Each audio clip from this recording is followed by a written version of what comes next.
Bismillahirrahmanirrahim. Assalamualaikum warahmatullahi wabarakatuh. Selamat pagi teman-teman mahasiswa mahasiswi yang kami cintai dan kami banggakan. Apa kabar semuanya? Semoga selalu dalam lindungan Allah Subhanahu wa taala. Kali ini kita akan memasuki pertemuan yang ketiga Yang kemarin alhamdulillah saya lihat dari pekerjaan dan lain sebagainya, Masya Allah banyak yang sudah paham dengan apa yang kami sampaikan. Dan sekali lagi, jika memang tidak paham silahkan hubungi. Sudah kami buatkan grup WA masing-masing untuk menanyakan tentang apa saja yang tidak difahami. Insya Allah kami jelaskan semuanya. Dan kali ini kita akan membahas tentang problematika akhlak dalam kehidupan. Bismillahirrahmanirrahim.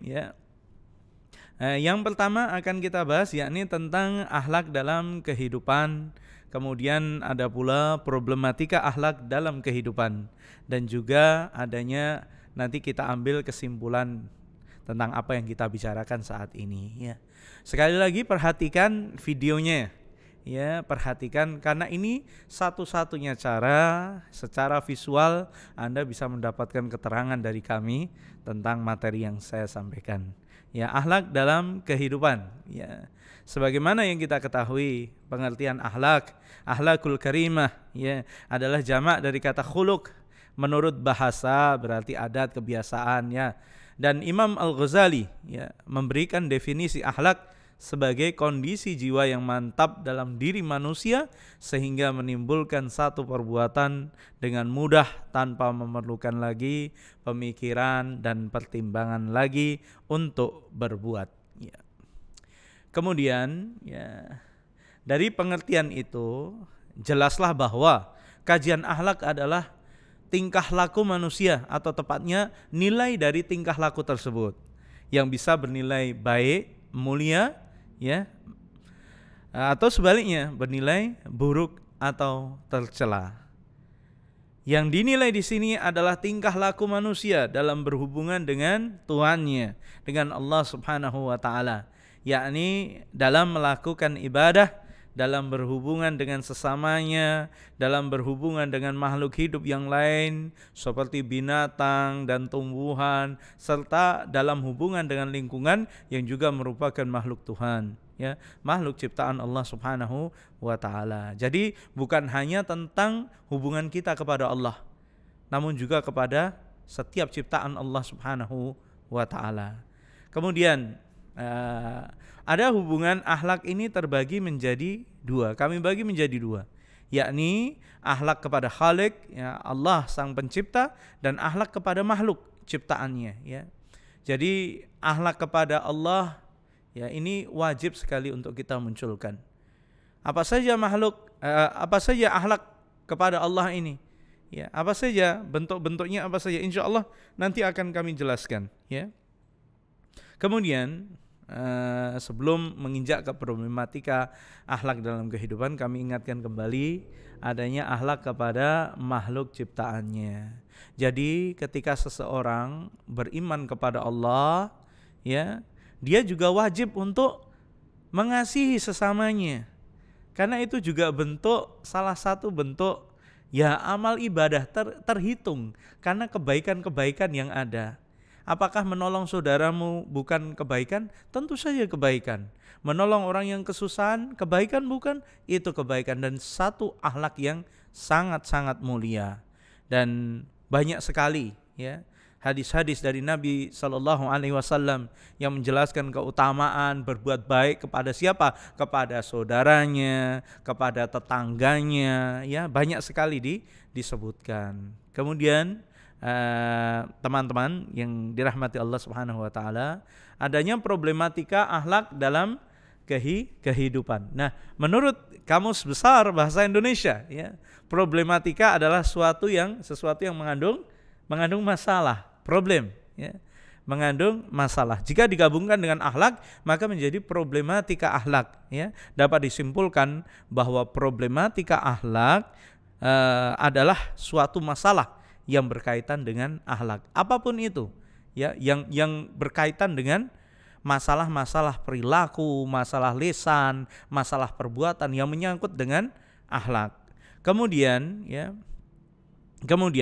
pada zaman modern ini tentu banyak sekali permasalahan atau problematika yang kita ini masyarakat modern ini kita sebut masyarakat modern kita hadapi, salah satunya adalah problematika akhlak. Masyarakat modern ini siapa sih Siapa yang disebut masyarakat modern ini? Adalah sekelompok manusia yang hidup dalam kebersamaan, yang saling mempengaruhi dan terikat dengan norma-norma serta sebagian besar anggotanya mempunyai orientasi nilai budaya untuk menuju kehidupan yang lebih maju. Nah, kita termasuk masyarakat modern itu. Gaya hidup atau tingkah laku masyarakat modern yang telah tergerus oleh modernisasi menyebabkan munculnya problematika akhlak. Kehidupan masyarakat modern identik dengan apa? Mendewakan ilmu pengetahuan dan teknologi. Hingga efeknya apa? Efeknya mengesampingkan pemahaman agama. Jadi kalau sesuatu yang tidak sesuai dengan ilmu pengetahuan dan teknologi, merasa itu hanyalah sesuatu khayalan. Ingat bahwasanya berbahaya sekali ketika seseorang mengesampingkan agama, mengesampingkan pemahaman agama dan lebih terfokus, lebih mendewakan ilmu pengetahuan dan teknologi. Maka berhati-hatilah. Mereka beranggapan bahwa ilmu pengetahuan dan teknologi akan mampu meningkatkan taraf kehidupan. Padahal tidak selamanya seperti itu. Tidak selamanya seperti yang diharapkan, karena kemajuan di bidang teknologi yang berkembang pada masyarakat modern akan memberikan dua dampak bagi kehidupan manusia, positif dan negatif. Ada dua dampak.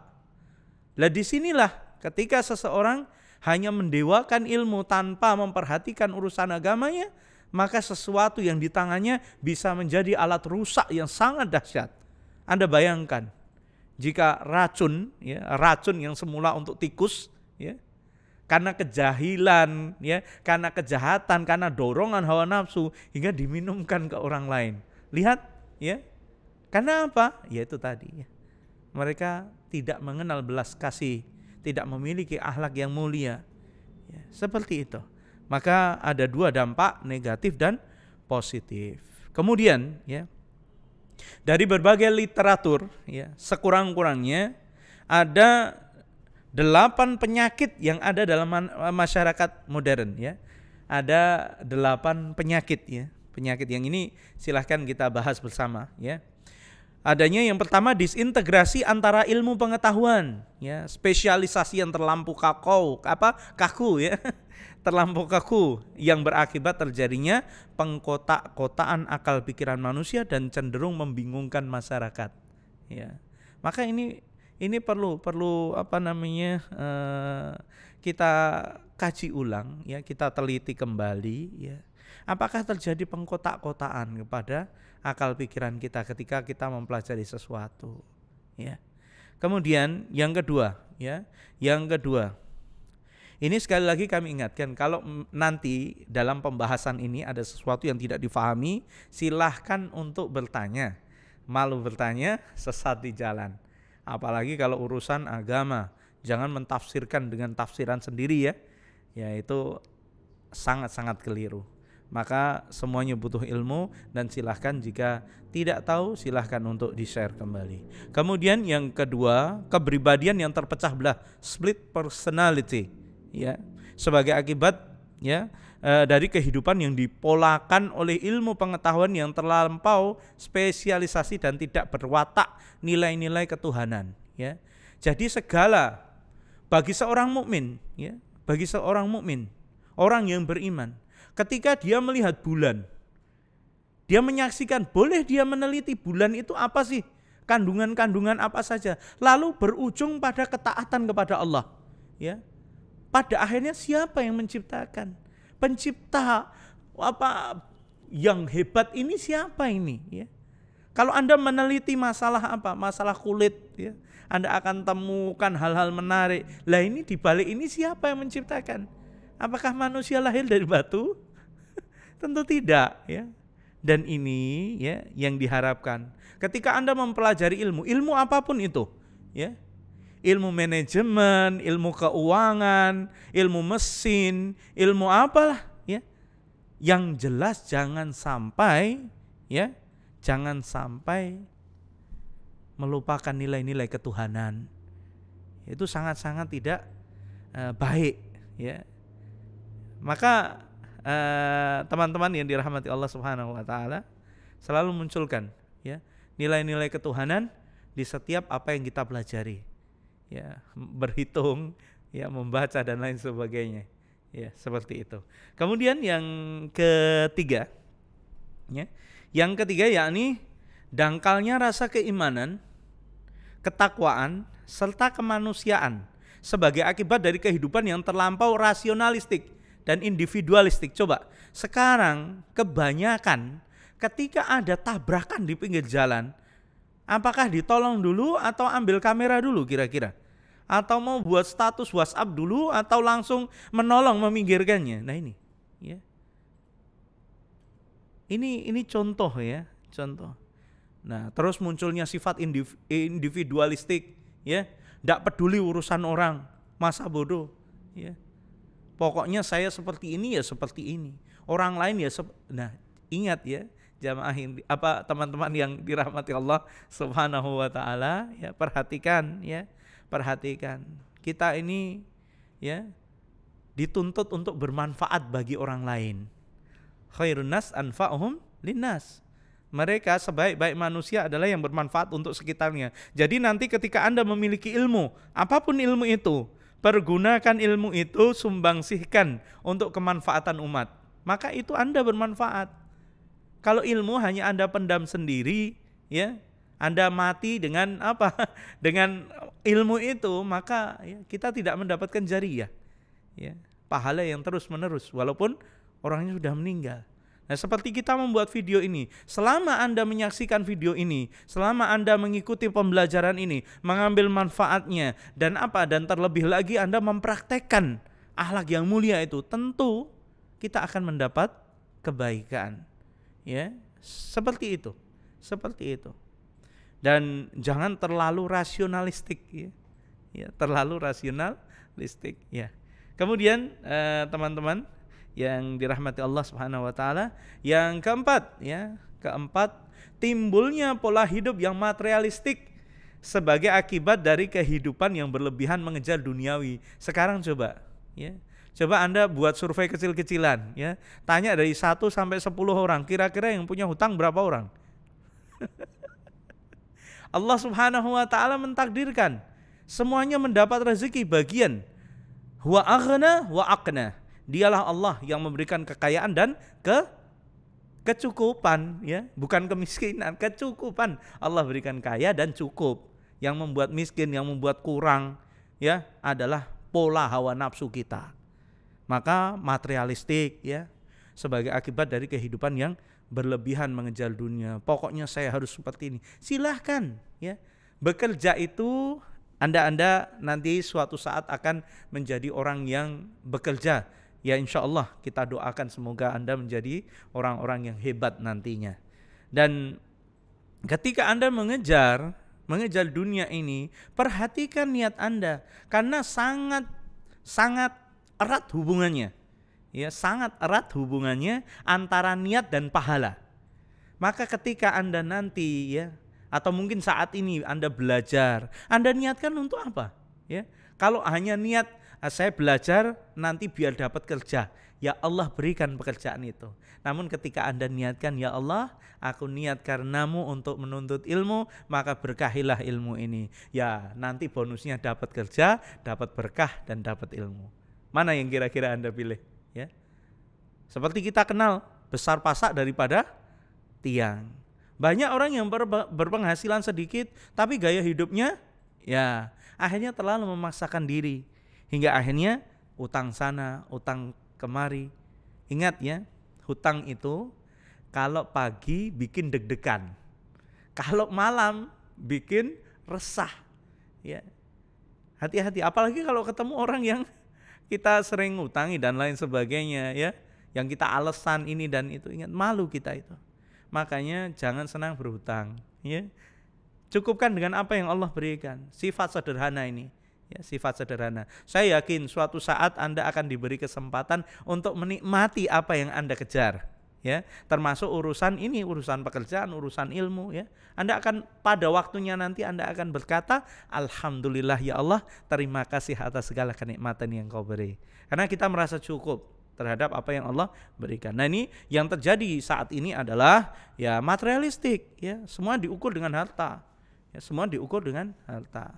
Maka coba bayangkan saja jika ada pemuda S1, ya, lulusan S1, ya, pendidikan agama, ya, ketika dia mengajar gajinya nggak seberapa, 100.000 sebulan. Anda bayangkan, ya.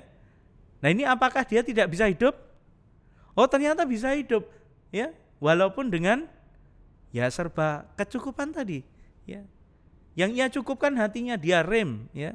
Karena kita paham kita tidak boleh boros dan bersifat materialistik, semuanya dinilai dengan uang. Terlebih lagi ketika kita mengajarkan kepada sesuatu, ya. Jangan melulu diukur dengan uang, jangan melulu diukur dengan upah, ya. Lihat, berbeda enggak orang yang ketika bekerja, ya, dia selalu menghitung semuanya dengan uang, ya. Uang tanpa mengikutkan akhlak yang baik, peri kemanusiaan yang ada, ya. Lihat, akan sangat berbeda sekali. Sebab nanti akan ada peran keberkahan dari Allah Subhanahu wa taala untuk rezeki Anda. Ya. Kemudian yang kelima, ya. Yang kelima adalah cenderung menghalalkan segala cara. Ya, ini problematika ini, ya. Cenderung menghalalkan segala cara sebagai akibat dari paham hedonisme yang melanda kehidupan, ya. Pola hidup yang mewah, ya. Kalau hari ini, ya, kita hanya mampu membeli nasi kucing, ya, saya misalkan seperti itu, nasi kucing, tempe goreng dan es lemon tea, ya cukupkan itu saja, ya, terima keadaan Anda. Jangan kita punya uang berapa, kelasnya baru seperti itu, ternyata kita pilih makan pizza, spaghetti dan lain sebagainya yang terkesan memang harganya mahal, ya, dan kita tidak mempunyai kemampuan untuk itu, ya. Maka hati-hati, ya, hati-hati, dan cenderung menghalalkan segala cara. Kalau dia sudah tidak punya uang, lalu bagaimana? Ya, dia menghutang ke orang lain, ya, menghutang, padahal ini adalah sesuatu untuk yang sia-sia. Karena apa? Tidak menghasilkan apapun kecuali untuk menuruti hawa nafsunya. Maka orang lain ikut susah, ya, orang lain ikut memikirkan ini dan itu, ya. Maka berhentilah berbuat seperti ini, ya. Ini adalah problematika yang sering terjadi, cenderung menghalalkan segala cara karena ingin baju yang mewah terus, akhirnya dia melakukan sesuatu yang diharamkan oleh Allah Subhanahu wa taala.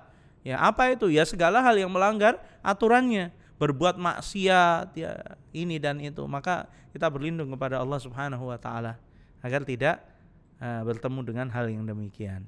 Kemudian yang keenam, ya, mudah stres dan frustasi sebagai akibat terlampau percaya dan bangga terhadap kemampuan dirinya tanpa dibarengi sikap tawakal, ya, tanpa dibarengi sikap tawakal dan percaya ketentuan Allah. Nah, ini bahaya sekali, overconfidence, ya, terlalu percaya diri. Loh, percaya diri itu boleh, ya, Anda harus percaya diri mengungkapkan fakta, ya, mengungkapkan ilmu-ilmu. Anda harus mengajarkan harus dengan keyakinan, ya, harus dengan keyakinan.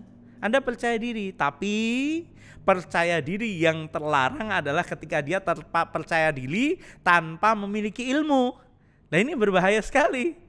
Ya, pokoknya maju, ya, terserah ada ilmu atau tidak. Lah, ini bahaya sekali teman-teman yang dirahmati Allah Subhanahu wa taala, ya, tanpa dibarengi sikap tawakal. Ingat, kita orang-orang beriman, ya, kita ini orang-orang beriman. Anda berhasil itu bukan hanya karena usaha Anda sendiri, ada campur tangan Allah di situ. Maka ketika Anda keluar rumah, Anda ucapkan bismillahi tawakkaltu 'alallah. Saya bertawakal kepada Allah, bismillah, ya. Anda mau online, Anda mau belajar seperti ini, membuka laptop, Anda berdoa kepada Allah, Rabbi zidni ilma warzuqni fahma. Anda minta biar ditambahkan ilmu. Ya, ini salah satu bentuk tawakal kita kepada Allah. Berdoa, ikhtiar dan tawakal. Ini satu rangkaian ya, satu rangkaian. Dan insya Allah nanti akan kita bahas lebih detail lagi. Ya, kemudian adalah, nah, banyaknya orang-orang stres ya, maaf, mudah stres. Kalau sebutannya sekarang galau. Ini banyak yang galau nggak kira-kira? Nah, kenapa bisa galau? Oh, seorang mukmin kok galau? Ya, padahal setiap harinya diisi dengan amal soleh, ibadah kepada Allah. Ya, melakukan sesuatu yang mendatangkan keridhaan Allah. Berarti kalau Anda tidak disibukkan dengan kebaikan, berarti Anda sibuk dengan sesuatu yang tidak baik. Itu ya. Ketika Anda tidak disibukkan dengan kebaikan, berarti Anda disibukkan dengan ketidakmanfaatan. Ya, coba dicek kembali ya. Kemudian teman-teman yang dirahmati Allah Subhanahu wa taala, perasaan terasing di tengah-tengah keramaian, lonely ya. Merasa sepi padahal banyak orang ya, sebagai akibat dari sikap individualistik. Lihat coba sekarang ya, dalam keluarga Anda sendiri, lihat ketika berkumpul apa yang dipegang, sama tidak dengan keadaan dulu ya, ketika Anda belum mengenal gadget ya, apalagi yang senang game-game online itu. Hati-hati loh ya, hati-hati, jangan sampai kecanduan game-game online karena itu tidak bermanfaat ya. Ya, stress release ya, saya bilang pelepas stres yang terbaik bagi seorang beriman adalah ketika dia mengikuti perintah Allah. Maka bahaya sekali jika seorang yang mengaku beriman dia tidak melakukan sesuatu yang diperintahkan Allah. Ya, termasuk ala bidzikrillah tatmainnul qulub. Dengan berzikir kepada Allah hati ini tenang. Ya, tenang. Terus ada ungkapan, saya enggak tenang nih. Pak, saya kok sulit tenang ya. Kenapa? Nah, coba dicek hubunganmu dengan Allah Subhanahu wa taala. Kalau dia enggak tenang hatinya, larinya ke HP, ke game-game online dan merasa tenang dengan itu, maka hati-hati. Ya, hati Anda sedang bermasalah. Ya, sebab ketenangan tidak didapati dari itu. Ya, tidak didapati dari itu. Maka perasaan merasa kesepian ya akan muncul, padahal itu di tengah keramaian. 10 orang semua bawa HP di satu ruangan, hanya satu yang enggak bawa. Ya cuman satu orang itu yang tidak Allahu Akbar ya. Tidak sibuk dengan gadgetnya. Padahal omong-omongan interaksi itu sangat-sangat baik ya untuk kondisi psikologi kita. Ya. Wong ada tamu, bahkan tamu jauh-jauh saja disambui main HP. Apakah ini akhlak yang mulia? Tentu bukan. Ya. Bahkan ya ketika ada seseorang yang ngobrol dengan Anda, berbicara dengan Anda, tataplah matanya. Ya, sebagai bentuk apresiasi Anda menghargainya. Namun sekarang ya, bukan tatap mata ya, tapi tatap HP. Ya. Maka hati-hati ya, hati-hati. Ini adalah problema akhlak yang sering muncul ya. Kemudian yang ke-8 yang terakhir, kehilangan harga diri dan masa depan sebagai akibat dari perbuatan menyimpang yang dilakukannya. Perbuatan menyimpang itu apa? Ya, perbuatan yang tentunya tidak diperintahkan oleh Allah Subhanahu wa taala, menyimpang ya. Kira-kira kalau ada pertanyaan ya, apa tugas Anda di muka bumi ini? Anda diciptakan untuk apa? Ya. Kalau sesuai dengan perintah Allah, Anda diciptakan untuk beribadah kepada Allah. Lah pertanyaannya sekarang, bagaimana sholat 5 waktu Anda? Ya, bagaimana hubungan Anda kepada Allah? Jika tidak baik, maka hati-hati Anda sedang menyalahi fitrah, menyalahi ketentuan Allah, dan setiap yang menyalahi ketentuan Allah maka akan runyam kehidupannya. Ya, kehilangan harga diri tentu iya, ya tentu. Mungkin Anda ada sebagian dari Anda yang mungkin sudah menikah, ya.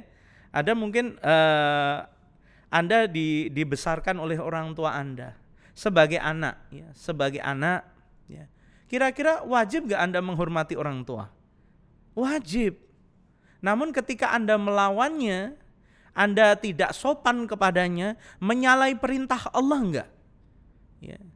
Padahal Allah Subhanahu wa taala memerintahkan kita wabil walidaini ihsan. Ya, dan berbuatlah perbuatan yang baik kepada kedua orang tuamu. Kira-kira menyalahi fitrah enggak? Menyalahi perintah enggak? Iya, menyalahi perintah. Kalau sudah menyalahi perintah Allah, maka ya bagaimana hati akan menjadi tenang? Bagaimana masa depan akan cerah sementara sementara orang tua tidak meridhoinya. Hati-hati ya. Hati-hati hubungan Anda kepada orang tua Anda. Perhatikan, minta doanya terus, minta doanya, minta restunya. Jangan sampai masa depan Anda menjadi gelap bukan karena apa? Bukan karena Anda tidak punya ilmu atau yang lain-lainnya, tapi karena tidak mendapatkan ridho dari kedua orang tua. Sebab ketika orang tua marah kepada Anda, maka Allah pun akan marah kepada Anda. Hati-hati ya, hati-hati ya. Dan ini menghilangkan harga diri Anda.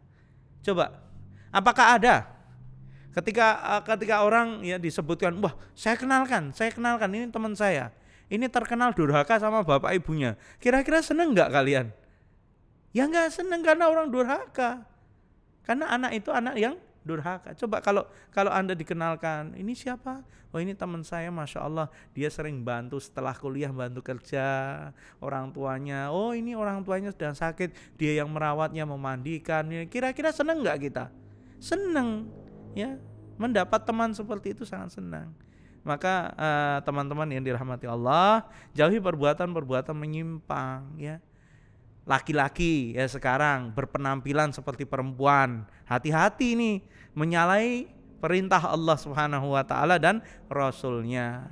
Ya, sebagai pemimpin ya pemimpin Anda. Ya, maka sangat penting bagi kita untuk menambah keilmuan tentang hal ini. Dan inilah problematika yang terjadi. Kemudian ya, selain problematika dalam aspek pengembangan intelektual, khususnya pengembangan ilmu pengetahuan dan teknologi dalam masyarakat modern mengalami berbagai problem dalam aspek lainnya seperti apa? Aspek politik, aspek pluralisme agama, aspek spiritual, aspek etika, ya.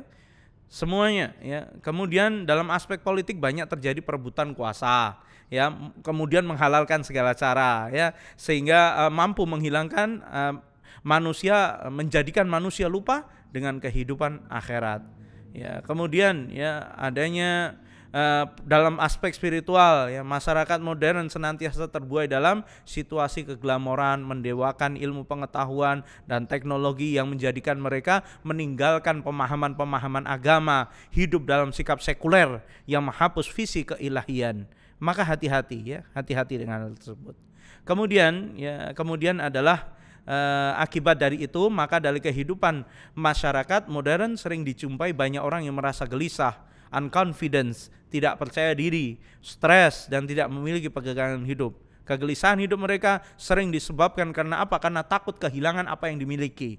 Ya, rasa khawatir terhadap masa depan yang tidak dapat dicapai sesuai dengan harapan, daya saing yang tinggi dalam memenuhi kebutuhan hidup, dan akibat banyaknya pelanggaran dosa yang dilakukan. Oleh karenanya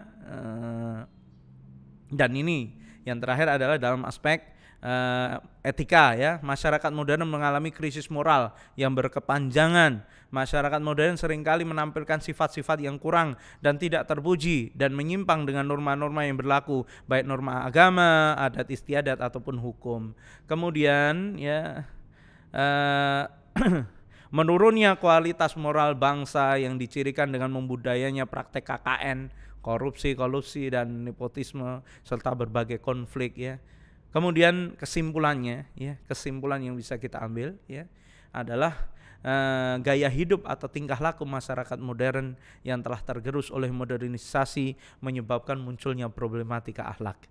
Kehidupan masyarakat modern identik dengan mendewakan ilmu pengetahuan dan teknologi, mengesampingkan pemahaman agama. Kemudian adalah mereka beranggapan bahwa ilmu pengetahuan dan teknologi akan mampu meningkatkan taraf kehidupan, padahal tidak selamanya seperti yang diharapkan. Karena kemajuan di bidang teknologi yang berkembang pada masyarakat modern akan memberikan dua dampak, yakni positif dan negatif. Kemudian adalah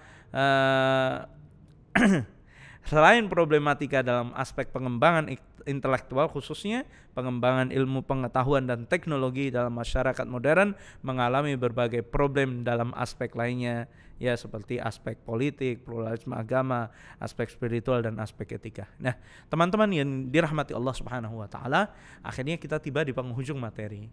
Sebelumnya, jika Anda ingin memahami isi materi, maka fokuslah, ya. Simak videonya dari awal sampai akhir. Dan nanti akan kami tanyakan pula tentang kepahaman Anda terhadap materi kami. Ya, jika ada sesuatu yang belum paham, silahkan tanyakan. Ya, silahkan tanyakan dan jangan sampai hanya diam saja, sebab kita berinteraksi. Begitu pula di Google Classroom, ya, jadikan lokasi tempat untuk berdiskusi, ya, berdiskusi yang bermanfaat, ya, seperti itu. Ya, mungkin ini dulu. Terima kasih atas perhatiannya. Sukses selalu untuk kalian semua. Barakallahu fikum. Wassalamualaikum warahmatullahi wabarakatuh.